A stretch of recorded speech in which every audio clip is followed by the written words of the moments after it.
Hi friends, ಎಲ್ಲರೂ ಹೇಗಿದ್ದೀರಾ? Time ಬಂದು ಇವಾಗ 9:45. ಇವಾಗ ವಿಡಿಯೋನ ಸ್ಟಾರ್ಟ್ ಮಾಡ್ತಾ ಇದ್ದೀನಿ. ಏನು ಕ್ಲೀನ್ ಮಾಡಿಲ್ಲ, ಎಲ್ಲ ಹಾಗಾಗೇ ಇದೆ. ಇವಾಗ ಒಂದೊಂದೇ ಸ್ಟಾರ್ಟ್ ಮಾಡಬೇಕು ಕ್ಲೀನ್ ಮಾಡೋದಕ್ಕೆ. ಓಕೆ, ಹಾಗೆ ಇವತ್ತಿನ ತಿಂಡಿ ಬಂದು ನಾನು ಫಸ್ಟ್ ಟೈಮ್ ಮಾಡಿದ್ದಿದ್ದು. ಏನದು ಅಂದರೆ ಕ್ಯಾಪ್ಸಿಕಮ್ ಗ್ರೇವಿ ಅಂತೇಳಿ ಚೆನ್ನಾಗಾಗಿತ್ತು. ಇದಕ್ಕೆ ಬೇಕಾದ್ರೆ ನೀವು ಬಟಾಣಿನ ಯೂಸ್ ಮಾಡ್ಬೋದು. ಇದು ಗ್ರೇವಿ ಮೇಲೆ ಹಾಕ್ಬಿಟ್ಟಿದ್ದೀನಲ್ಲ, ಅದಕ್ಕೆ ಕೆಳಗಡೆ ಕ್ಯಾಪ್ಸಿಕಮ್ ಎಲ್ಲ ಇದೆ. ಒಂದು ನಿಮಿಷ ತೋರಿಸ್ತೀನಿ.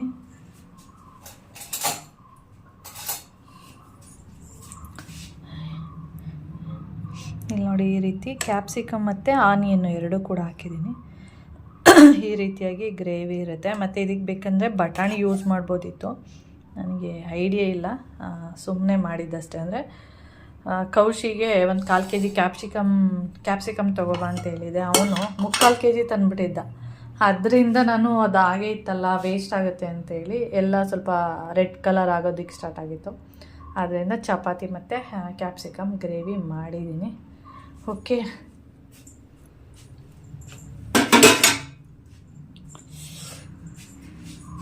ಹಾಗೆ ಆಮೇಲೆ ಏನು ಸಮ್ಮರ್ ಬರ್ತಿದೆಯಲ್ಲ, ಅದರಿಂದ ಮೊಳಕೆ ಕಾಳು ಸಾರು ಜಾಸ್ತಿ ಮಾಡ್ತಾಯಿರ್ತೀವಿ. ನಿನ್ನೆ ಮೊಳಕೆ ಕಟ್ಟಿದೆ, ಇವತ್ತು ಸ್ವಲ್ಪ ಲೈಟಾಗಿ ಬಂದಿದೆ. ಸಂಜೆ ಮೇಲೆ ಫ್ರಿಜ್ಜಲ್ಲಿ ಎತ್ತಿರ್ತೀನಿ, ಅವಾಗ ಇನ್ನೊಂದು ಸ್ವಲ್ಪ ಬರುತ್ತೆ ಅಷ್ಟೇ. ಮಧ್ಯಾಹ್ನಕ್ಕೂ ಕೂಡ ಚಪಾತಿ ಇದೆ, ಸ್ವಲ್ಪ ಜಾಸ್ತಿನೇ ಮಾಡಿಬಿಟ್ಟಿದ್ದೀನಿ. ಓಕೆ, ಹಾಗೆ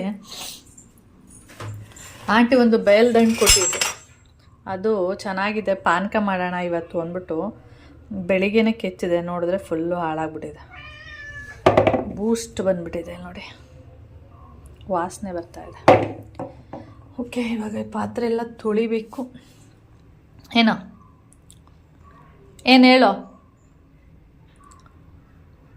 ಇವಾಗ ನಿನ್ನೆಯಿಂದ ಅವ್ರ ಅಪ್ಪ ಕಚ್ಚಿದ ಮೇಲೆ ಕೆಳಗಡೆಗೆ ಹೋಗೋಕ್ಕೆ ಹೋಗೋದೇ ಇಲ್ಲ.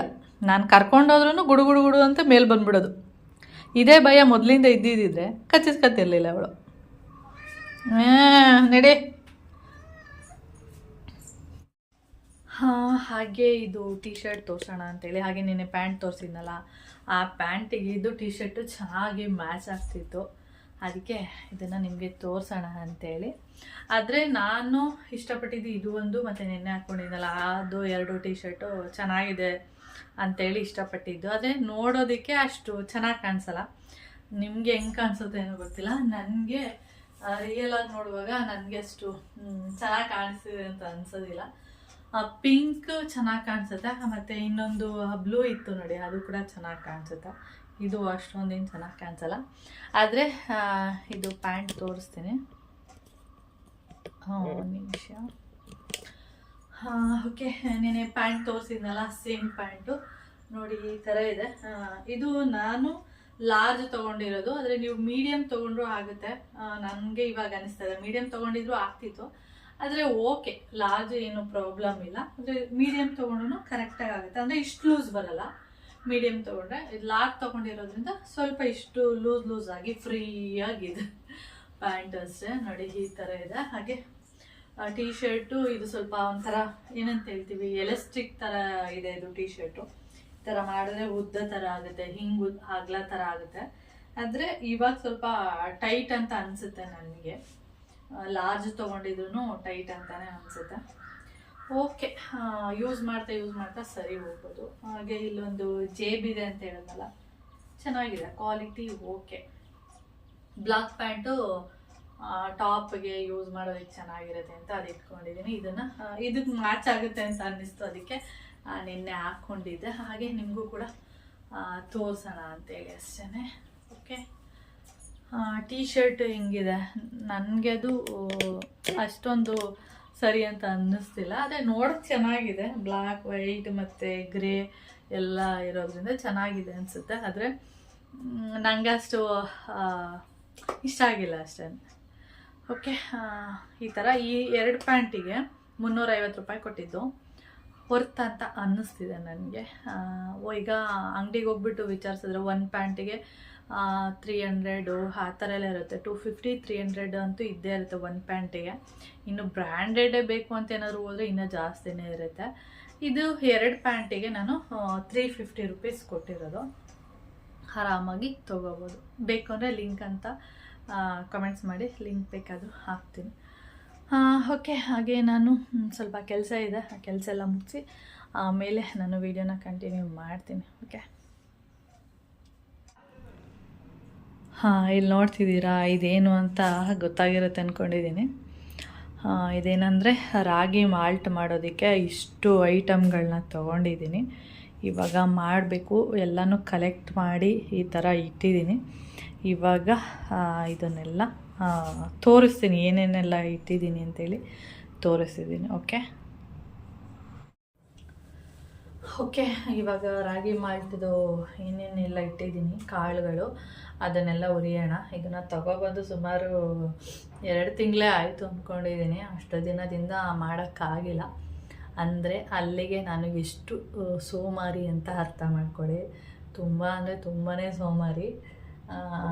ಮಾಡೋದು ಈ ಥರದ್ದೆಲ್ಲ ಅಂದರೆ ಎಲ್ಲ ತರ್ತೀನಿ, ಮಾಡ್ತೀನಿ. ಅದು ಹೇಗೇನೆ ತುಂಬ ನಿಧಾನ ಅಷ್ಟೇ. ಓಕೆ, ಅದಕ್ಕೆ ಮಾಡೋಕ್ಕೆ ಆಗಿಲ್ಲ. ಇವತ್ತಾದರೂ ಇದ್ರ ಕೆಲಸ ಮುಗಿಸೋಣ ಅಂತೇಳಿ ಇವಾಗ ಎಲ್ಲ ಹುರಿದಿಟ್ಕೊಂಡ್ರೆ ನಾಳೆಗೆ ಮಾಮ ಇರ್ತಾರಲ್ವ, ನಾಳೆಗೆ ಮಾಡ್ತೀನಿ ಅಂದರೆ ಆಗಲ್ಲ. ಮಾಮ ಮನೇಲಿದ್ದಾಗೆಲ್ಲ ತಿಂಡಿ ಮಾಡು, ಕಾಫಿ ಮಾಡು, ಮತ್ತು ಅಡುಗೆ ಮಾಡು, ಈ ಥರದ್ದೇ ಆಗ್ತಿರುತ್ತೆ. ಅದಕ್ಕೋಸ್ಕರ ಇವತ್ತೆಲ್ಲ ಹುರಿದು ಎಲ್ಲ ರೆಡಿ ಮಾಡಿ ಇಟ್ಕೊಬಿಟ್ರೆ ನಾಳೆಗೆ ತೊಗೊಂಡೋಗ್ಬಿಟ್ಟು ಮಿಲ್ ಮಾಡಿಸ್ಕೊಬರ್ಬೋದು. ಇವತ್ತು ಮಿಲ್ ಮಾಡಿಸಲ್ಲ, ನಾಳೆಗೆ ಮಾಡಿಸೋದು. ಏಕೆಂದರೆ ಮಾಮ ಬರೋದೇ ಸಂಜೆ ಆಗಿಬಿಡುತ್ತಾ, ಮತ್ತು ಅವಾಗ ಹೋಗೋಕ್ಕಾಗಲ್ಲ. ಅದಕ್ಕೆ ಇವತ್ತೆಲ್ಲ ರೆಡಿ ಮಾಡಿ ಹುರಿದೆಲ್ಲ ಇಟ್ಕೊಬಿಟ್ರೆ ನಾಳೆ ಆರಾಮಾಗಿ ಮಾಡಿಸ್ಬೋದು. ಏಕೆಂದರೆ ಇವಾಗೆಲ್ಲ ಬಿಸಿಲಿದೆ ಅಲ್ವಾ, ಅದರಿಂದ ಯಾವಾಗ ಬೇಕಾದರೂ ಮಾಡಿಸ್ಕೋಬೋದು. ಹುರಿದು ಮಾತ್ರ ಇಟ್ಕೋಬೇಕಷ್ಟೆ. ನಾನು ಇಲ್ಲೇನೇನು ತೋರಿಸ್ತೀನಿ ಇದನ್ನೆಲ್ಲ ಹಾಕ್ಲೇಬೇಕು ಅಂತ ಏನಿಲ್ಲ. ನೀವು ತುಂಬ ಜನ ಅಂದ್ಕೊಬಿಟ್ಟಿರ್ತಾರೆ, ಪ್ರತಿಯೊಬ್ಬರು ರಾಗಿ ಮಾಲ್ಟ್ ಪೌಡರ್ನ ಮಾಡಿರ್ತಾರಲ್ಲ, ಅದನ್ನ ನೋಡಿಬಿಟ್ಟು ಏನು ಅನ್ಕೋತಾರೆ ಅಂದರೆ, ಅವ್ರು ಅದೆಲ್ಲ ಹಾಕಿದ್ದಾರೆ, ಅದೆಲ್ಲ ಹಾಕಲೇಬೇಕು ಅಂತ ಅಂದ್ಕೊಬಿಟ್ಟಿರ್ತಾರೆ. ಅದು ನಿಜವಾಗ್ಲೂ ಆ ಥರ ಎಲ್ಲ ಏನಿಲ್ಲ. ಕಂಪಲ್ಸರಿ ಅದು ಹಾಕಲೇಬೇಕು ಅಂತ ಏನಿಲ್ಲ. ಇದ್ದರೆ ಹಾಕಿ, ಇಲ್ಲ ಅಂದರೆ ಬಿಡ್ಬೋದು, ಆಪ್ಷನ್ ಅಷ್ಟೇ. ರಾಗಿ ನಾನು ಮೇಯ್ನಾಗಿ ಏನು ಹಾಕ್ಬೋದು ಅಂತ ಹೇಳ್ತೀನಿ. ರಾಗಿ ಹಾಕ್ಬೋದು. ಓಕೆ, ರಾಗಿ ಜೊತೆಗೆ ಬೇಳೆಕಾಳುಗಳು ಅಷ್ಟೇ. ತೊಗರಿಬೇಳೆ, ಕಡಲೆಬೇಳೆ, ಉದ್ದಿನಬೇಳೆ, ಏನಾದರೂ ಕಾಳುಗಳು, ಈ ಥರದ ಕಾಳುಗಳನ್ನ ಹಾಕ್ಬಿಟ್ಟು, ಒಟ್ಟಲ್ಲಿ ಬೇಳೆಗಳು, ರಾಗಿ ಜೊತೆಗೆ ಬೇಳೆಕಾಳನ್ನ ಹಾಕ್ಬಿಟ್ಟು ಅಂದರೆ ಎಲ್ಲನೂ ಹುರಿದ್ಬಿಟ್ಟು ಪೌಡ್ರ್ ಮಾಡಿಸ್ಕೊಂಡ್ರೆ ಅದೇ ರಾಗಿ ಮಾಲ್ಟ ಅಷ್ಟೇ. ಒಬ್ಬೊಬ್ರು ಅದನ್ನೇನೋ ದೊಡ್ಡ ಇದು ಅನ್ನೋ ಥರ, ಅಯ್ಯೋ ಅದೆಲ್ಲ ಮಾಡಿಸ್ಬೇಕಾ, ಏನು ಹಾಕಬೇಕು ಒಂಥರ ಟೆನ್ಷನ್ ಮಾಡ್ಕೋತಿರ್ತಾರೆ. ಟೆನ್ಷನ್ ಏನು ಮಾಡ್ಕೋಬೇಡಿ. ರಾಗಿ ಜೊತೆಗೆ ಎಲ್ಲ ಬೇಳೆಕಾಳನ್ನ ಹಾಕ್ಬಿಟ್ರೆ ಅಲ್ಲಿಗೆ ರಾಗಿ ಮಾಲ್ಟ್ ಪೌಡರ್ ರೆಡಿ ಅಂತ ಅಷ್ಟೇ. ಅಂದರೆ ಈಗಿನವರೆಲ್ಲ ಏನಂದರೆ ಎಲ್ಲ ಥರದ್ದು ಅದು ಇದು ಎಲ್ಲ ತೋರಿಸ್ತಾ ಇರ್ತಾರಲ್ವ, ಆವಾಗ ಅನಿಸುತ್ತೆ ಇದೆಲ್ಲ ಹಾಕ್ಬೇಕಾ, ಅಯ್ಯೋ ಇದೆಲ್ಲ ಹಾಕಿ ಮಾಡೋಕ್ಕಾಗುತ್ತಾ ಅನ್ನೋದು ಬಂದುಬಿಡುತ್ತೆ ಅಷ್ಟೇ. ನಾನು ಹೇಳಿದಾಗ ಸಿಂಪಲ್ಲಾಗಿ ಮಾಡ್ಕೋಬೋದು. ಓಕೆ, ನಾನು ಅಷ್ಟೇ ಇಲ್ಲಿರೋದು ತೋರಿಸ್ತೀನಲ್ಲ, ಇದೆಲ್ಲ ಹಾಕಲೇಬೇಕು ಅಂತ ಏನಿಲ್ಲ. ಆದರೆ ನಾನು ಏನು ಹಾಕ್ತೀನಿ ಅದನ್ನು ಮಾತ್ರ ನಿಮಗೆ ತೋರಿಸ್ತಾ ಹೋಗ್ತೀನಿ ಅಷ್ಟೇ. ಓಕೆ, ಮೊದಲನೇದಾಗಿ ಇಲ್ಲಿ ರಾಗಿನ ತೊಗೊಂಡಿದ್ದೀನಿ. ಇದು ಬಂದು ಒಂದು 2 kg ಇರ್ಬೋದು. 2 kgಗಿನ ಜಾಸ್ತಿ ಇದೆ ಅಂತ ನಾನು ಅಂದ್ಕೊಂಡಿದ್ದೀನಿ. ಓಕೆ, 2 ರಿಂದ 3 kg ಇದೆ ಅಂದ್ಕೊಂಡಿದ್ದೀನಿ. ನಾನಿಲ್ಲಿ ರಾಗಿನ ಮೊಳಕೆ ಕಟ್ಟಿ ಇಟ್ಕೊಂಡಿರೋದು, ಒಣಗಿಸಿ ಇದನ್ನೆಲ್ಲ ರೆಡಿ ಮಾಡಿಟ್ಟಿದ್ದೀನಿ. ನೀವು ಮೊಳಕೆ ಕಟ್ಟಲೇಬೇಕು ಅಂತೇನಿಲ್ಲ, ಹಾಗೆ ರಾಗಿನ ಹುರಿದು ಯೂಸ್ ಮಾಡ್ಕೋಬೋದು. ಅಂದರೆ ಕ್ಲೀನ್ ರಾಗಿ ಇರುತ್ತೆ ನೋಡಿ, ಅದನ್ನು ತೊಗೊಳ್ಳಿ. ಅದನ್ನು ತೊಗೊಂಡು ಮೊಳಕೆ ಕಟ್ಟಿದ್ರೆ ಏನಂದರೆ ಪ್ರೋಟೀನ್ ಇರುತ್ತೆ ಅಷ್ಟೇ. ಓಕೆ, ಮೊಳಕೆ ಕಟ್ಟಿಲ್ಲ ಅಂದರೆ ಹಾಗೆ ಕೂಡ ಮಾಡ್ಕೋಬೋದು. ಹಾಗೆ ಇವಾಗ ನನ್ನ ಈ ರಾಗಿ ಬಂದು ಒಂದು 2.5 ರಿಂದ 3 kg ಅಂತೂ ಇದೆ. ಮೇಯ್ನ್ ಅಂದರೆ ಇದೇ ಥಿಂಗ್ಸು, ರಾಗಿ ಮಾಲ್ಟಿಗೆ ರಾಗಿ ಮೇಯ್ನ್ ಥಿಂಗ್ಸು. ಓಕೆ, ನಾನು ಏನೇನು ತೋರಿಸ್ತೀನಿ ಅದೆಲ್ಲ ಹಾಕಬೇಕು ಅಂತೇನಿಲ್ಲ, ಅದು ನಾನು ತೋರಿಸ್ತಾ ಇದ್ದೀನಿ ಅಷ್ಟೇ. ನೋಡಿ, ಇದ್ರ ಹೆಸರೇ ಮರ್ತೋಗ್ಬಿಟ್ಟಿದೆ ನನಗೆ. ಯಾವಾಗಲೂ ಇದು ಸುಮಾರು ಹೆಸರುಗಳಿಗೆ ಮರ್ತೇ ಹೋಗ್ತಿರುತ್ತೆ. ಇದು ಬಂದು ಬಾರ್ಲಿ ಅಕ್ಕಿ ಅಂತೇಳಿ, ಇದು ತಂಪು. ಅದರಿಂದ ನಾನು ಇಲ್ಲಿ 2 ಪ್ಯಾಕೆಟ್ನ ಯೂಸ್ ಮಾಡ್ಕೋತಾ ಇದ್ದೀನಿ. ಓಕೆ, ಹಾಗೆ ಉದ್ದಿನಬೇಳೆ ಬೇರೆ ಕಡೆ ಇಟ್ಕೊಂಡಿದ್ದೀನಿ, ತೋರಿಸ್ತೀನಿ. ಉದ್ದಿನಬೇಳೆ ನಾನೇ ಉದ್ದಿನಬೇಳೆ ಹಾಕಲ್ಲ ನಿಮಗೆ. ಉದ್ದಿನ ಕಾಳು ಹಾಕ್ಕೊಳ್ತೀನಿ ನಾನು. ನಿಮಗೆ ಆಪ್ಷನು ಇದಿಲ್ಲ ಅಂದರೆ, ಕಪ್ಪು ಕಾಳಿಲ್ಲ ಅಂದರೆ ಈ ಕಾಳೇ ಹಾಕ್ಕೋಬೋದು. ನಾನು ಇದು ಸ್ವಲ್ಪ ಇತ್ತಲ್ಲ ಅಂತೇಳಿ ಇಲ್ಲಿ ಇಟ್ಟಿದ್ದೀನಿ ಅಷ್ಟೇ. ಬೇಳೆನಾದರೂ ಹಾಕ್ಕೋಬೋದು, ಇಲ್ಲ ಕಪ್ಪು ಕಾಳಾದರೂ ಹಾಕ್ಕೋಬೋದು. ನಾನಿಲ್ಲಿ ಉದ್ದಿನ ಕಾಳು ಹಾಕ್ಕೊಳ್ತಿದ್ದೀನಿ. ಆಮೇಲೆ ಮೆಜರ್ಮೆಂಟು ಆಮೇಲೆ ಹೇಳ್ತೀನಿ ನಿಮಗೆ. ಹಾಗೆ ಇದೇನಿದೆ, ಹೆಸರು ಬೇಳೆ ಮತ್ತು ಹೆಸರು ಕಾಳು, ಅದ್ರ ಜೊತೆಗೆ ಮೆಂತ್ಯ ಏನಂದರೆ ಒಂದಿಷ್ಟು ಹಾಕ್ಬೇಕಷ್ಟೆ, ಇಲ್ಲಾಂದರೆ ಇದು ಕಹಿ ಬರುತ್ತೆ ಜಾಸ್ತಿ ಹಾಕ್ಬಿಟ್ರೆ. ಮತ್ತು ಇನ್ನೊಂದೇನೆಂದರೆ ಶುಗರ್ ನಿಲ್ಲಾಗ್ಬಿಡುತ್ತೆ. ನೀವು ಜಾಸ್ತಿ ಎಲ್ಲ ಮೆಂತ್ಯ ಕಾಳನ್ನ ಯೂಸ್ ಮಾಡಿಬಿಟ್ರೆ ಶುಗರ್ ನಿಲ್ಲಾಗುತ್ತೆ. ಆದಷ್ಟು ಕಡಿಮೆ ಹಾಕ್ಬೇಕಷ್ಟೆ ಇದು. ಓಕೆ, ನೆಕ್ಸ್ಟು ಅಗಸೆ ಬೀಜ. ಇನ್ನು ಕಾಣಿಸ್ತಿದೆಯಾ ಅಗಸೆ ಬೀಜ? ಇದು ಬಂದು ಸಿರಿಧಾನ್ಯಗಳು ಅಂತ ಹೇಳಿ ಅಂಗಡಿಯಲ್ಲಿ ಹೋಗಿ ಕೇಳಿದ್ರೆ ಎಲ್ಲ ಥರದ್ದು ಸಿರಿಧಾನ್ಯಗಳು ಕೊಡ್ತಾರೆ. ಇಲ್ಲಿ ನೋಡ್ತಿರ್ಬೋದು 5 ಥರದ್ದು ಸಿರಿಧಾನ್ಯಗಳಿದೆ ಇಲ್ಲಿ. 1 2 3 4 5 ಸಿರಿಧಾನ್ಯಗಳಿದೆ. ಇನ್ನೂ 7 ಥರ ಇದೆ ಅಂತ ಹೇಳ್ತಾರೆ, ನಂಗೆ ಗೊತ್ತಿರೋದು 5 ಥರ. 5 ಸಿರಿಧಾನ್ಯಗಳು. ಅದ್ರ ಜೊತೆಗೆ ಇದು ಸೋಯಾಬೀನ್ ಕಾಳು ಅಂತೇಳಿ ಸಿಗುತ್ತೆ.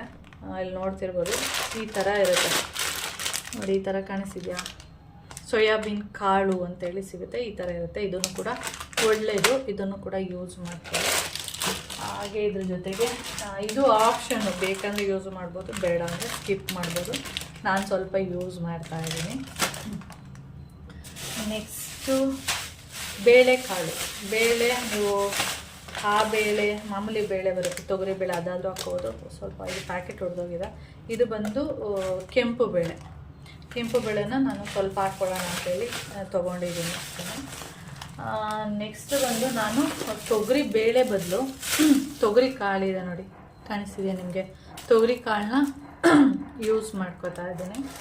ಓಕೆ, ತೊಗರಿ ಬೇಳೆ ಹಾಕ್ತಾಯಿಲ್ಲ, ಕಾಳು ಹಾಕಿದರೆ ಬೇಳೆ ಹಾಕಲ್ಲ, ಯಾಕೆಂದರೆ ಎರಡೂ ಕೂಡ ಒಂದೇ. ಇದು ಬಂದು ಬಾಯ್ಲ್ಡ್ ರೈಸು, ಅಂದರೆ ಕುಸುಲಕ್ಕಿ ಅಂತೀವಿ, ಮತ್ತು ಏನು ಹೇಳ್ತಾರೆ ಬಾಯ್ಲ್ಡ್ ರೈಸ್ ಅಂತೆಲ್ಲ ಹೇಳ್ತಾರೆ ನೋಡಿ, ಈ ಥರದ್ದು. ಇದನ್ನು ನಾನು ಯೂಸ್ ಮಾಡ್ಕೋತಾ ಇದ್ದೀನಿ. ಇದು ಸ್ವಲ್ಪ ಇದು ಹಾಕಿದ್ರೆ ಏನಾಗುತ್ತೆ ಅಂದರೆ ಸ್ವಲ್ಪ ಗಟ್ಟಿಯಾಗುತ್ತೆ. ಮತ್ತು ಇದು ಒಂದು, ಇದಕ್ಕೇನು ಹೇಳ್ತಾರೆ, ಸಬ್ಜಾ ಸೀಡ್ಸು 2 ಸಿಗುತ್ತೆ, ಸಬ್ಜಾ ಮತ್ತು ಚಿಯಾ ಅನಿಸುತ್ತೆ, ಚಿಯಾ ಸೀಡ್ಸ್ 2 ಸಿಗುತ್ತೆ. ನಾನು ಇದರಲ್ಲಿ ಮನೇಲಿ ಇತ್ತಲ್ವ ಅಂತೇಳಿ ಇದನ್ನು ಸ್ವಲ್ಪ ಹಾಕ್ಕೊಳ್ಳೋಣ ಅಂತೇಳಿ ಅಷ್ಟೇ. ಹಾಗೆ ಇಷ್ಟು ನಾನು ಸದ್ಯಕ್ಕೆ ಯೂಸ್ ಮಾಡ್ತಿರೋದು. ಇದು ಹೆಸರು ಬೇಳೆ ಸ್ವಲ್ಪ ಐತಲ್ಲ, ಅದಕ್ಕೆ ಇದನ್ನು ಇದ್ರ ಜೊತೆ ಹಾಕ್ಕೊಳ್ಳೋಣ ಅಂತೇಳಿ. ಹಾಗೆ ಒಬ್ಬೊಬ್ಬರು ಏನು ಮಾಡ್ತಾರೆ ಅಂದರೆ, ಇದು ಮಣಿಪುರದಿಂದ ಬಂದಿದೆ ಅಂತ ಹೇಳಿದ್ನಲ್ಲ, ಅದು ಸೇಮ್ ಅಲಸಂದೆ ಕಾಳು ಥರನೇ ಇದೆ. ಅದಕ್ಕೆ ಇದು ಏನು ಮಾಡೋದು ಅಂತ ಗೊತ್ತಿಲ್ಲ, ಅದಕ್ಕೆ ಮಾಲ್ಟಿಗೆ ಹಾಕ್ಬಿಡೋಣ ಅಂತೇಳಿ ತೊಗೊಂಡಿದ್ದೀನಿ. ಓಕೆ,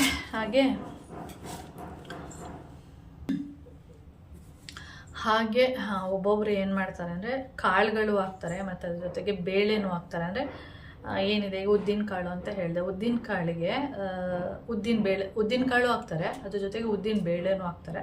ಆ ಥರ ಎಲ್ಲ ಹಾಕೋ ಅವಶ್ಯಕತೆ ಇಲ್ಲ, ಯಾವುದಾದ್ರೂ ಒಂದು ಹಾಕಿ. ಉದ್ದಿನ ಕಾಳು ಹಾಕಿಲ್ಲ ಅಂದರೆ ಉದ್ದಿನ ಬೇಳೆ ಹಾಕಿ, 2 ಹಾಕಬೇಕು ಅಂತ ಏನಿಲ್ಲ. ಓಕೆ, ಇವಾಗ ಈಗ ನಾನು ರಾಗಿನ ತೋರಿಸ್ದೆ. 3 kg ರಾಗಿ ಅಂತಲೇ ತೊಗೊಳ್ಳಿ. 3 kg ರಾಗಿಗೆ ನೀವು ಎಲ್ಲ ಕಾಳುಗಳನ್ನೂ ಒಂದು 1/4 kg ಕಾಳುಗಳನ್ನ ಹಾಕಿದರೆ ಆಯಿತು ಅಷ್ಟೇ. ಮೆಜರ್ಮೆಂಟು ಇನ್ನೇನಿಲ್ಲ. ಇವಾಗ ನಾನು ಈ ಥರ ಇಟ್ಕೊಂಡಿದ್ದೀನಲ್ಲ, ಇವಾಗ ನನಗೆ ಮೆಜರ್ಮೆಂಟ್ ಎಲ್ಲ ಸಿಗೋಲ್ಲ, ಅದಕ್ಕೋಸ್ಕರ ನಾನು ಈ ಥರದ್ದು ಒಂದು ಲೋಟ ತೊಗೊಂಡಿದ್ದೀನಿ. ಈ ಥರ ಲೋಟದಲ್ಲಿ ರಾಗಿನ ಎಲ್ಲ ಹಾಕ್ತೀನಿ, ಬೇರೆ ಕಾಳುಗಳೇನಿದೆ ಅದನ್ನೆಲ್ಲ ಇದರಲ್ಲಿ ಒಂದೊಂದು ಲೋಟ ಹಾಕಿದ್ರೆ ಆಯಿತು. ಹಾಗೆ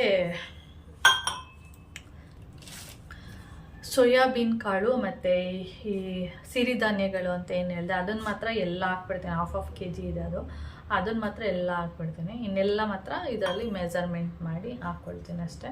ಇವಾಗ ಎಲ್ಲ ಕೂಡ ಉರಿಬೇಕು ಲೈಟಾಗಿ, ಬೆಚ್ಚಗಾದರೆ ಸಾಕು, ಏನು ತುಂಬ ಉರಿಬೇಕು ಅಂತ ಏನಿಲ್ಲ, ಬೆಚ್ಚಗಾದರೆ ಸಾಕು. ಹಾಗೆ ಏನಂದರೆ ಇದು ತುಂಬಾ ಹೀಟು ಏನಿದೆ, ಈ ರಾಗಿ ಮಾಲ್ಟ್ ಪೌಡರು ತುಂಬಾ ಹೀಟು. ಅದರಿಂದ ಮಕ್ಳಿಗೇನಾದರೂ ಕೊಡ್ತೀನಿ ಅಂದರೆ ಒಂದು 2 years ಆಗಿದ್ದರೆ ಓಕೆ, 2 years 1.5 years ಆದಮೇಲೆ ಕೊಟ್ಟರೆ ಒಳ್ಳೆಯದು. ಹೀಟ್ ಆಗೋದ್ರಿಂದ ಬಾಡಿಗೆ, ಮತ್ತು ಇದು ಬೇಗ ಡೈಜೆಷನ್ ಆಗಲ್ವಲ್ಲ, ಅದರಿಂದ ಮಕ್ಕಳಿಗೆ 1.5 ವರ್ಷ 2 ವರ್ಷ ಆದಮೇಲೆ ಕೊಟ್ಟರೆ ಬೆಸ್ಟು ಅಂತ ಅನ್ಕೋತೀನಿ. ಓಕೆ, ಇಷ್ಟೇ, ಇನ್ನೇನಿಲ್ಲ. ಇವಾಗ ಎಲ್ಲ ಕಾಳುಗಳನ್ನ ನಾನು ಹುರಿಬೇಕು. ಅದೇ ಬೋರ್ ಅನ್ಸೋದು. ಈಗ ಹಾಗೆ ಡೈರೆಕ್ಟಾಗಿ ಹಾಕ್ಬಿಟ್ರೆ ಏನು ಅನ್ಸಲ್ಲ, ಉರಿಲೇಬೇಕು. ಯಾಕೆ ಉರಿಬೇಕು ಅಂದರೆ ಹುರಿದ್ರೆ ಸ್ವಲ್ಪ ತುಂಬ ದಿನ ಇಡ್ಬೋದು, ಹುರಿದಿಲ್ಲ ಅಂದರೆ ಸ್ವಲ್ಪ ಬೇಗ ಹಾಳಾಗ್ಬಿಡುತ್ತೇನೋ ಅನ್ನೋ ಒಂದೇ ದೃಷ್ಟಿಯಿಂದ ಎಲ್ಲನೂ ಹುರಿದ್ಬಿಟ್ಟು ಮಾಡೋದಷ್ಟೇ. ನಾನು ಸುಮಾರು ವೀಡಿಯೋಗಳನ್ನ ನೋಡಿದ್ದೀನಲ್ವ, ಅದರಲ್ಲಿ ಈ ಲೋಟಸ್ ಬೀಜಗಳು ಅಂತೇಳಿ ಸಿಗುತ್ತೆ, ಅದನ್ನೆಲ್ಲ ಹಾಕ್ತಾರೆ. ಅದೆಷ್ಟು ಕಾಸ್ಟ್ಲಿ ಗೊತ್ತಾ, ತುಂಬಾ ಕಾಸ್ಟ್ಲಿ. ನಾನು ನೋಡ್ತೀನಿ ಮಾಲ್ಗಳಲ್ಲೆಲ್ಲ ಹೋಗ್ತೀನಲ್ಲ, ಅದು ತೊಗೊಳಕ್ಕೆ ಹೋಗಲ್ಲ. ಆಮೇಲೆ ಯಾವಾಗ ಮಾಲ್ಟಿಗೆ ಹಾಕೋದಕ್ಕೆ ಸ್ಟಾರ್ಟ್ ಮಾಡಿದ್ರು ಅದು ರೇಟು ಇನ್ನೂ ಜಾಸ್ತಿನೇ ಆಗೋಯ್ತು, ಅದಕ್ಕೋಸ್ಕರ ಅದನ್ನು ತೊಗೊಳ್ಳಲ್ಲ. ಇಷ್ಟೇ ನಾನು ಹಾಕೋದು. ಹಾಗೆ ಡ್ರೈ ಫ್ರೂಟ್ಸ್ಗಳು ಏನಿದೆ ಅದನ್ನು ಮಾತ್ರ ಇದಕ್ಕೆ ಹಾಕಲ್ಲ, ಯಾಕೆಂದರೆ ಅದು ಎಣ್ಣೆ ಬಿಡುವಂಥದ್ದು. ನೀವು ಇದೊಂದನ್ನು ನೆನ್ಪಿಟ್ಕೊಳ್ಳಿ, ಎಣ್ಣೆ ಬಿಡುವಂಥದ್ದು ಏನೇ ಕಾಳುಗಳನ್ನೂ ಇದ್ರ ಜೊತೆಗೆ ಹಾಕ್ಬೇಡಿ, ಯಾಕೆಂದರೆ ಅದು ಬೇಗ ಹುಳ ಆಗಿಬಿಡುತ್ತೆ. ನೀವು ಇದನ್ನು ಬೇಕಾದ್ರೆ ನೀವು ನೀಟಾಗಿ ಹುರಿದೆಲ್ಲ ಮಾಡಿಟ್ಕೊಂಡ್ರೆ 2 ಇಯರ್ಸ್ ಗಂಟಲು ನೀವು ಮಾಲ್ಟ್ ಪೌಡರ್ನ ಆರಾಮಾಗಿ ಇಟ್ಕೋಬೋದು. ಅದರಿಂದ 1 ಇಯರು 2 ಇಯರ್ಸ್ ತನಕ ಇರ್ಬೋದು, ಇಟ್ಕೊಳ್ತೀನಿ ಅಂದರೆ ಇಟ್ಕೋಬೋದು.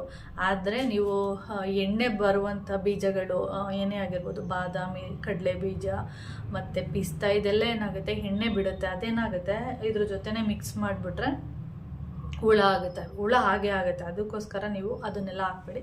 ನಿಮಗೆ ಅದೆಲ್ಲ ಬೇಕಂದರೆ ಸಪ್ರೇಟು ಪೌಡ್ರ್ ಮಾಡಿ ಇಟ್ಕೊಳ್ಳೋದು ಒಳ್ಳೆಯದು. ಹಾಗೆ ತುಂಬ ಜನ ಹಾಕ್ತಾರೆ, ನೀವು ನೋಡಿರ್ಬೋದು. ಅದು ಏನಾಗುತ್ತೆ, ಬೇಗ ಖಾಲಿ ಮಾಡಬೇಕು ನೀವು. ಓಕೆ, ಒಂದು 3 ತಿಂಗಳು 6 ತಿಂಗಳಲ್ಲಿ ಖಾಲಿ ಮಾಡ್ತೀನಿ ಅಂದರೆ ಡ್ರೈ ಫ್ರೂಟ್ಸ್ನ ಯೂಸ್ ಮಾಡಿ. ಇಲ್ಲ ನಾನು 1 ವರ್ಷ ತನಕನಾದರೂ ಇಟ್ಕೋತೀನಿ ಅಂದರೆ ಡ್ರೈ ಫ್ರೂಟ್ಸ್ನ ಯೂಸ್ ಮಾಡಬೇಡಿ, ಅಷ್ಟೇ, ನೀನೇನು ಇಲ್ಲ. ಓಕೆ, ನಾನಿಲ್ಲಿ ಫಸ್ಟ್ ಏನಿದೆ ಇದು ರಾಗಿನ ಬಿಸಿ ಮಾಡ್ಕೊತಾ ಇದ್ದೀನಿ, ಅಂದರೆ ಹುರಿತಾ ಇದ್ದೀನಿ. ಇನ್ನೊಂದು ಏನಂದರೆ ರಾಗಿ ಮೊಳಕೆ ಕಟ್ಬಿಟ್ಟು ಹುರಿತೀವಿ ನೋಡಿ, ಅದ್ರದ್ದು ಸ್ಮೆಲ್ಲೇ ಒಂಥರ ಇರುತ್ತೆ, ಅಂದರೆ ಒಳ್ಳೆ ಸ್ಮೆಲ್ ಇರುತ್ತೆ. ಹಾಗೆ ಮೊಳಕೆ ಕಟ್ಟೆ ಯೂಸ್ ಮಾಡ್ತೀವಿ ನೋಡಿ, ಆ ರಾಗಿನೇ ಒಂಥರ ಸ್ಮೆಲ್ ಇರುತ್ತೆ. ಇವಾಗ ನಾನು ಏನಿದೆ ಮೊಳಕೆ ಕಟ್ಟಿರೋ ರಾಗಿನ ಯೂಸ್ ಮಾಡ್ಕೊತಾ ಇದ್ದೀನಿ ಅಂತ. ಸ್ವಲ್ಪನೇ ಹಾಕ್ಕೊಳ್ಳಿ. ಇದು ಬಾಣಲಿ ಬಂದು ತುಂಬಾ ಚಿಕ್ಕದು, ದೊಡ್ಡ ಬಾಣಲಿಗಳಿದ್ರೆ ಎಲ್ಲನೂ ಒಂದೇ ಸರಿ ಇಟ್ಬಿಟ್ಟು ಹುರಿಬೋದು. ಇದು ಚಿಕ್ಕ ಬಾಣಲಿ ಆಗಿರೋದ್ರಿಂದ ಸ್ವಲ್ಪ ನಿಧಾನ. ಓಕೆ, ಆದಷ್ಟು ಒಂದು ಮೀಡಿಯಮ್ ಲೆವೆಲಲ್ಲಿ ಇಟ್ಕೊಳ್ಳಿ ಉರಿನ, ಇಲ್ಲಾಂದರೆ ಸೀದೋಗೋ ಚಾನ್ಸಸ್ ಜಾಸ್ತಿ ಇರುತ್ತೆ ಅದರಿಂದ. ಓಕೆ,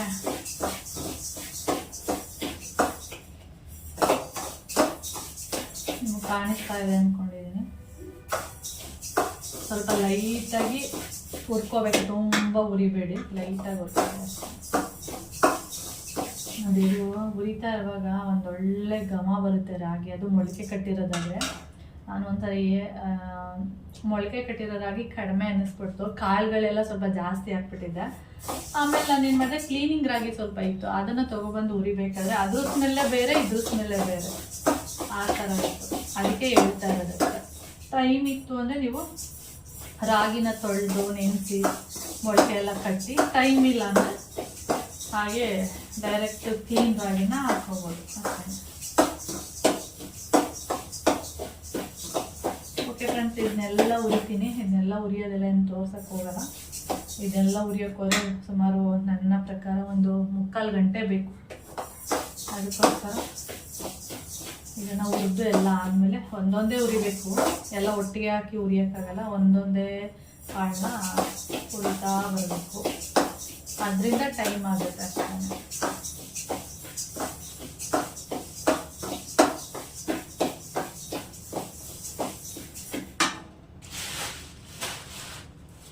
ಓಕೆ, ಇಲ್ಲಿ ಮೊರ ಇಟ್ಕೊಂಡಿದ್ದೀನಿ, ಮೊರಕ್ಕೆ ಹಾಕ್ಕೊಳ್ಳಿ. ಯಾಕೆಂದರೆ ಅದು ಹುರಿದ್ಬಿಟ್ಟು ಹಾಕ್ತೀವಲ್ಲ, ಅದು ಒಂಥರ ಆಗುತ್ತೆ ಹೊರಗೆ. ಅಂದರೆ ಬಿಸಿಗೂ ಅದಕ್ಕೂ ಒಂದೊಂದೇ ಹುರಿದು ಹಾಕುವಾಗ ಒಂಥರ ತೇವ ಥರ ಆಗುತ್ತೆ. ಅದಕ್ಕೆ ಹಾಕ್ಬಿಟ್ರೆ ಮೊರದಲ್ಲಿ ಫುಲ್ಲು ಡ್ರೈ ಆಗುತ್ತೆ. ಆಮೇಲೆ ತೆಗೆದು ನಾವು ಚೀಲಕ್ಕೆ ಹಾಕೋಬೋದು ಅದರಿಂದ. ಓಕೆ, ಹಿಂಗೆ ಕ್ಯಾಮ್ರಾ ಆನಲ್ಲಿದ್ದರೆ ಮಾತಾಡ್ತಾನೆ ಇರ್ತೀನಿ, ಅದಕ್ಕೆ ಆಫ್ ಮಾಡಿಬಿಡ್ತೀನಿ. ಇಲ್ಲಿ ನೋಡಿ, ಹುರಿದಾಯಿತು. 1 ಅವರ್ ಟೈಮ್ ತೊಗೊಂಡಿದೆ ಇದೆಲ್ಲ ಉರಿಯೋದಕ್ಕೆ. ಇದರಲ್ಲಿ ಸಿರಿಧಾನ್ಯಗಳು ಇದು ತೊಗರಿಕಾಳು, ಹೆಸರು ಕಾಳು ಈ ಥರದ್ದು ಇದೆ. ಇದರಲ್ಲಿ ಮತ್ತು ಬೇರೆ ಬೇರೆ ಕಾಳುಗಳು, ರಾಗಿ ಮಿಕ್ಸ್ ಮಾಡಿಲ್ಲ, ನಾನು ಹಂಗಂಗೆ ಹಾಕಿದ್ದೀನಿ.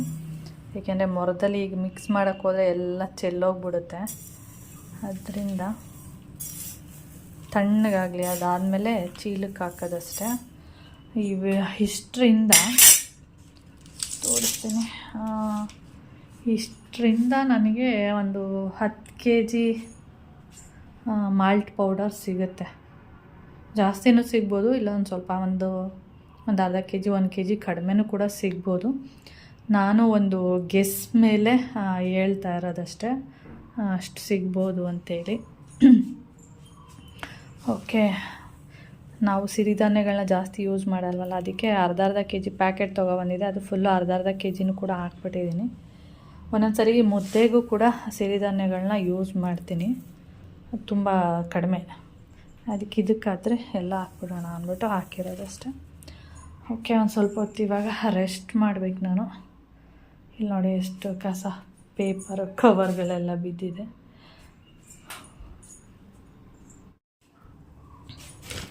ಇಲ್ಲಿ ನೋಡಿ ಇವಾಗ ಚೀಲಕ್ಕೆ ಹಾಕಿದ್ದೀನಿ. ನೀಟಾಗಿ ಹಾಕಿಲ್ಲ, ನಿಮಗೆ ತೋರಿಸ್ಬೇಕು ಅಂತೇಳಿ ಈ ರೀತಿ ಮಾಡಿದ್ದೀನಿ.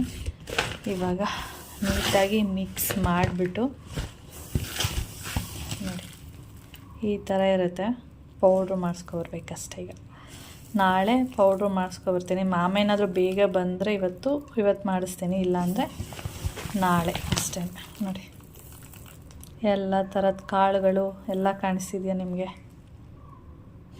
ಅಷ್ಟೇ. ಓಕೆ, ಇವಾಗೆಲ್ಲ ಎತ್ತಿಟ್ಬಿಟ್ಟು ಇವಾಗ ಕ್ಲೀನ್ ಮಾಡ್ತೀನಿ.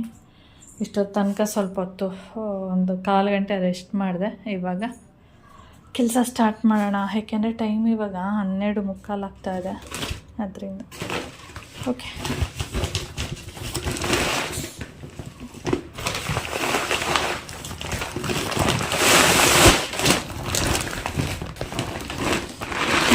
ಇಷ್ಟಿದೆ, ಕಾಣಿಸ್ತಿದೆಯಾ? ಇಷ್ಟಿದೆ. ಅದಕ್ಕೆ ನಾನು ಹೇಳಿದ್ದು ಒಂದು 10 kg ಆಗುತ್ತೆ ಅಂತೇಳಿ.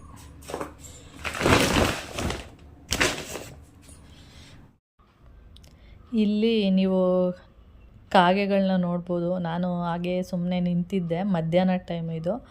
ಇಲ್ಲಿ ಕಾಗೆಗಳನ್ನ ನೋಡಿಬಿಟ್ಟು ವೀಡಿಯೋ ಮಾಡ್ಕೊಂಡಿರೋದು. ಯಾಕೆ ಅಂದರೆ ಈ ಚಳಿಗಾಲದಲ್ಲಿ ಕಾಗೆ ಸ್ಕಿನ್ನು ನಮಗೆ ಬರುತ್ತೆ, ನಮ್ಮ ಸ್ಕಿನ್ನು ಕಾಗೆಗೆ ಹೋಗುತ್ತೆ ಅಂತ ಹೇಳ್ತಾ ಇರ್ತಾರಲ್ವ. ಅದಕ್ಕೆ ನಾನು ಇಲ್ಲಿ ನಿಂತ್ಕೊಂಡು, ಅಂದರೆ ಹೊರಗಡೆ ನಿಂತ್ಕೊಂಡು ನೋಡ್ತಾ ಇದ್ನಲ್ಲ, ಆವಾಗ ನನಗೆ ನೆನಪು ಬಂತು. ಹೌದಲ್ವಾ, ಇವಾಗ ಕಾಗೆ ಸ್ಕಿನ್ ನೋಡ್ತಿರ್ಬೋದು, ಒಂಥರ ಫುಲ್ಲು ಪಳಪಳ ಅಂತ ಹೊಳಿತಾ ಇದೆ. ಅದಕ್ಕೆ ನನಗೆ ನೆನಪಾಗ್ಬಿಟ್ಟು ಅದನ್ನು ಸ್ವಲ್ಪ ಕ್ಯಾಪ್ಚರ್ ಮಾಡ್ಕೊಳ್ಳೋಣ ಅಂದ್ಬಿಟ್ಟು ಮಾಡ್ಕೋತಾ ಇದ್ದೀನಿ. ಹಾಗೆ ಇವಾಗ ಹೆಂಗಾಗಿದೆ ಅಂದರೆ ಸೆಕೆನೂ ಇದೆ. ಮಧ್ಯಾಹ್ನ ಟೈಮು ತುಂಬ ಬಿಸಿಲಿರುತ್ತೆ, ಸೆಕೆನೂ ಇರುತ್ತೆ. ಬೆಳಿಗ್ಗೆ ಮತ್ತು ಸಂಜೆ ಚಳಿ ಮತ್ತು ಕೈಕಾಲುಗಳೆಲ್ಲ ಜಾಸ್ತಿನೇ ಹೊಡಿತಾ ಇದೆ. ಕಾಲು ಹಿಂಬಡಿಗಳು, ತುಟಿ, ಸ್ಕಿನ್ನು ಎಲ್ಲ ಕೂಡ ಹೊಡಿತಾ ಇದೆ. ಆ ಥರ ಇರೋದ್ರಿಂದ ಅದಕ್ಕೆ ಕಾಗೆನ ವೀಡಿಯೋ ಮಾಡ್ಕೊಂಡು ನಿಮಗೆ ತೋರಿಸ್ತಾ ಇರೋದು. ಇದು ಸಂಜೆ ಗಿಡಕ್ಕೆ ನೀರು ಹಾಕೋದಕ್ಕೆ ಅಂತೇಳಿ ಬಂದಿದ್ದೀನಿ. ನಾನು ಬೆಳಿಗ್ಗೆ ಮೋನ್ಮಮ್ಮ ಗಿಡಕ್ಕೆ ನೀರು ಹಾಕ್ತಾರೆ, ಸಂಜೆ ನಾನು ಗಿಡಕ್ಕೆ ನೀರು ಹಾಕ್ಬಿಟ್ಟು ಈ ಡಬ್ಬ ಏನಿದೆ ಆ ಡಬ್ಬದಲ್ಲಿ ಲಾಸ್ಟಲ್ಲಿ, ಅಂದರೆ ಗಿಡಕ್ಕೆಲ್ಲ ನೀರೆಲ್ಲ ಹಾಕಿದ್ಮೇಲೆ ಲಾಸ್ಟಲ್ಲಿ ಆ ಡಬ್ಬಕ್ಕೆ ನೀರು ತುಂಬಿಸ್ಬಿಟ್ಟು ಬಂದು ಅಲ್ಲಿ ತಂದಿಡ್ತೀನಿ. ಅಂದರೆ ಏನಕ್ಕಾದ್ರೂ ಯೂಸ್ ಆಗುತ್ತೆ, ಏನೋ ಒಂದು ಕೈ ತೊಳ್ಕೊಳ್ಳೋದಕ್ಕೋ ಏನಕ್ಕಾದ್ರೂ ಯೂಸ್ ಆಗುತ್ತೆ, ಸುಮ್ಮನೆ ಏನಕ್ಕೆ ಖಾಲಿ ಡಬ್ಬ ಇಡೋದು ಅಂತೇಳಿ ಅದರಲ್ಲಿ ನೀರನ್ನ ತುಂಬಿಸಿ ಇಟ್ಟಿರ್ತೀನಿ. ಆಮೇಲೆ ಅಂದರೆ ಬೆಳಿಗ್ಗೆ ಇಟ್ಟಿರ್ತೀವಿ ಅಂದ್ಕೊಳ್ಳಿ, ಸಂಜೆ ಬಂದು ಮುಟ್ಟಕ್ಕೆ ಹೋದರೆ ಬಿಸಿ ಬಿಸಿ ಇರುತ್ತೆ. ಅಂದರೆ ಬಿಸಿಲಿಂದ ಅದು ಚೆನ್ನಾಗಿ ಕಾದಿರುತ್ತೆ ಅದಕ್ಕೆ. ಓಕೆ, ಹಾಗೆ ಈ ಪ್ಲೇಟಲ್ಲಿ ನೀರಿಟ್ಟಿದ್ದೀನಿ. ಇದು ಏನು ಪ್ಲೇಟ್ ಅಂದರೆ ಪಾಟ್ ಕೆಳಗಡೆ ಇಡ್ತೀವಲ್ಲ ಆ ಥರದೊಂದು ಪ್ಲೇಟು. ಅದನ್ನು ಯಾಕೆ ಇಲ್ಲಿಟ್ಟಿದ್ದೀನಿ ಅಂದರೆ ನೀವು ನೋಡಿರ್ಬೋದು, ಇಲ್ಲಿ ಪಾರಿವಾಳಗಳೆಲ್ಲ ಬಂದು, ಅಂದರೆ ಇಲ್ಲೂ ಕೂಡ ಅಕ್ಕಿಯೆಲ್ಲ ಹಾಕಿರ್ತೀವಲ್ಲ, ಅದರಿಂದ ಪಾರಿವಾಳಗಳು ಅಲ್ಲಿ ಬಂದುಬಿಟ್ಟು ಅಕ್ಕಿಯೆಲ್ಲ ತಿಂದು ಹೋಗ್ತಾ ಇರುತ್ತೆ. ಅಂದರೆ ಮೇಲೇನಾದರೂ ಒಂದಿನ ಮಿಸ್ ಆದ್ರೂ ಕೆಳಗಡೆ ಡೈಲಿ ಮೋನ್ಮಮ್ಮ ವಾಕ್ ಮಾಡ್ತಾರಲ್ವ, ಆವಾಗ ಅಲ್ಲಂತೂ ಅಕ್ಕಿ ಹಾಕ್ತಾರೆ. ಅದರಿಂದ ಪಾರಿವಾಳಗಳು ಅಲ್ಲಿ ಅಕ್ಕಿ ಇಲ್ಲ ಅಂದ್ರೂ ಕೆಳಗಡೆ ಬಂದು ಅಕ್ಕಿನ ತಿಂದೋಗ್ತಾ ಇರುತ್ತೆ. ಆವಾಗ ತಿಂದೋದಾಗ ನೀರು ಇದ್ದರೆ ಒಳ್ಳೆಯದು ಅಂದ್ಬಿಟ್ಟು ನಾನು ಅದು ಪಾಟ್ದು ಪ್ಲೇಟ್ ಏನಿದೆ ಅದನ್ನು ಚೆನ್ನಾಗಿ ತೊಳೆದ್ಬಿಟ್ಟು ಅದರಲ್ಲಿ ಇಟ್ಟಿದ್ದೀನಿ ನೀರನ್ನು. ಅಲ್ಲೇ ಹಕ್ಕಿ ತಿನ್ನಬೇಕು, ಹಾಗೆ ನೀರು ಕುಡಿಬೇಕು ಅಂತ ಅದಕ್ಕೇನಾದರೂ ಅನಿಸಿದ್ರೆ ಅಲ್ಲಿ ನೀರು ಕುಡೀಲಿ ಅಂದ್ಬಿಟ್ಟು ನಾನು ಆ ರೀತಿ ಮಾಡಿದ್ದೀನಿ ಅಷ್ಟೇ, ಇನ್ನೇನಿಲ್ಲ. ಏನೋ ನನಗೆ ಆ ಥರ ಅನ್ನಿಸ್ತು ಅಲ್ಲಿ ಇಡಬೇಕು ಅಂತ, ಅದಕ್ಕೆ ಅಲ್ಲಿ ಇಟ್ಟಿದ್ದೀನಿ ಅಷ್ಟೇ. ಎಲ್ಲ ಇಲ್ಲೇ ಇದೆ ಸುಂದರಿ, ರಾತ್ರಿ ಎಲ್ಲ ಇಲ್ಲೇ ಮಲಗಿರುತ್ತೆ ಇದು. ಗುಮಿ ಏನು ಸೊಳ್ಳೆಗಳು ಎಷ್ಟೊಂದಿದೆ, ಅಷ್ಟೊಂದು ನಡೆಯೋಕ್ಕಾಗಲ್ಲ ಅವಕ್ಕೆ, ಸ್ವಲ್ಪ ಸ್ವಲ್ಪ ಹೆಜ್ಜೆ ಇಡ್ಬೋದು ಅಷ್ಟೇ. ಕರಿಚಿರ್ತೆ ನೋಡಿ ಹೆಂಗೆ ನೋಡ್ತಿದ್ದಾಳೆ. ಇಲ್ಲೇ ಮಲಗಿರುತ್ತೆ ರಾತ್ರಿ ಎಲ್ಲ, 1-2 ದಿನ ಮಲಗಿರುತ್ತೆ, ಆಮೇಲೆ ಮತ್ತೆ ನಮ್ಮ ಮನೆಗೆ ಬರುತ್ತೆ, ಸ್ಟೆಪ್ ಹತ್ರ ಎಲ್ಲ ಬಂದು ಅಲ್ಲಿ ಮಲಗೋದು ಆ ಥರ ಎಲ್ಲ ಮಾಡುತ್ತೆ. ಇದಕ್ಕೆ ನೋಡಿ ಕಣ್ಣೇನೋ ಇದಾಗ್ಬಿಟ್ಟಿದೆ, ಕ್ಲೋಸ್ ಆಗಿಬಿಟ್ಟಿದೆ, ಒಂದು ಕಣ್ಣು ಕಟ್ಕೊಬಿಟ್ಟಿದೆ ಅನ್ಸುತ್ತೆ. ಕರಿ ನೋಡಿ ಹೆಂಗೆ ನೋಡ್ತಿದ್ದಾಳೆ. ಯಪ್ಪ, ರಾತ್ರಿ ಟೈಮ್ ಬಂದ್ಬಿಟ್ಟು ಅವಳು ನೋಡಿ ಮಿಣಿ ಅಂತ ಹೆಂಗೆ ಕಂಡುಬಿಡ್ತಿದ್ದಾಳೆ. ಗಮ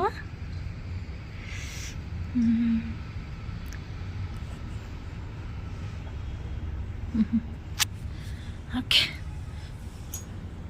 ಹೇಗಿದ್ರು ಕೆಳಗಡೆ ಹೋಗಿರ್ತೀನಲ್ವ ಗಿಡಕ್ಕೆಲ್ಲ ನೀರು ಹಾಕೋಕ್ಕೆ, ಹೇಗಿದ್ರು ಇಲ್ಲಿಂದನೇ ನೀರೆಲ್ಲ ಎತ್ಕೊಂಡೋಗಿ ಗಿಡಕ್ಕೆಲ್ಲ ಹಾಕ್ತಾಯಿರ್ತೀನಿ. ಆ ಕಡೆ ಸೈಡು ಬೆಕ್ಕುಗಳೆಲ್ಲ ಮಲಗಿತ್ತು, ಅದಕ್ಕೆ ಹೇಗಿದ್ರು ಇಲ್ಲಿ ತನಕ ಬಂದಿದ್ದೀನಲ್ಲ ಅಂದ್ಬಿಟ್ಟು ನೋಡ್ಕೊಬರೋಣ ಅಂಥೇಳಿ ಹೋಗಿದ್ದೆ ಅಷ್ಟೇ, ಇನ್ನೇನೂ ಇಲ್ಲ. ಹಾಗೆ ಇಲ್ಲಿ ಮೇಲಿಂದ ಟ್ಯಾಂಕ್ ತುಂಬಿದ ಮೇಲೆ ಆ ನೀರೆಲ್ಲ ಈ ಥರ ಇಲ್ಲೊಂದು ಬಕೆಟ್ ಇಟ್ಬಿಟ್ಟಿದ್ದೀವಿ, ನೀರು ಎಲ್ಲೂ ಹೋಗಬಾರ್ದು, ವೇಸ್ಟು ಆಗಬಾರ್ದು. ಆ ನೀರೆಲ್ಲ ಮೇಲೆ ಬಿದ್ದಂಥ ನೀರೆಲ್ಲ ಈ ಬಕೆಟಲ್ಲಿ ಬಂದು ಬಿದ್ದಿರುತ್ತೆ, ಅದನ್ನು ನಾವು ಎತ್ಕೊಂಡು ಎಲ್ಲೆಲ್ಲಿ ಒಂದೊಂದು ಗಿಡಗಳನ್ನ ಇಟ್ಟಿದ್ದೀವಲ್ಲ ಅಲ್ಲೆಲ್ಲ ಹಾಕ್ತೀವಿ ಅಷ್ಟೇ, ಇನ್ನೇನೂ ಇಲ್ಲ. ಓಕೆ ಫ್ರೆಂಡ್ಸ್, ಇವತ್ತಿನ ವಿಡಿಯೋ ಇಷ್ಟೇ. ವಿಡಿಯೋ ಇಷ್ಟ ಆದರೆ ಲೈಕ್, ಶೇರ್, ಕಮೆಂಟ್ ಮಾಡಿ. ಹಾಗೆ ಯಾರಾದರೂ ನನ್ನ ಚಾನಲ್ನ ಫಸ್ಟ್ ಟೈಮ್ ಏನಾದರೂ ನೋಡ್ತಾ ಇದ್ದರೆ ಪ್ಲೀಸ್ ಸಬ್ಸ್ಕ್ರೈಬ್ ಮಾಡ್ಕೊಂಡು ನೋಡಿ ಅಷ್ಟೇ. ಕೇಳೋದು ಇನ್ನೇನು ಕೇಳೋಕ್ಕೆ ಆಗೋದಿಲ್ಲ. ಓಕೆ ಫ್ರೆಂಡ್ಸ್, ಬಾಯ್ ಬಾಯ್ ಬಾಯ್.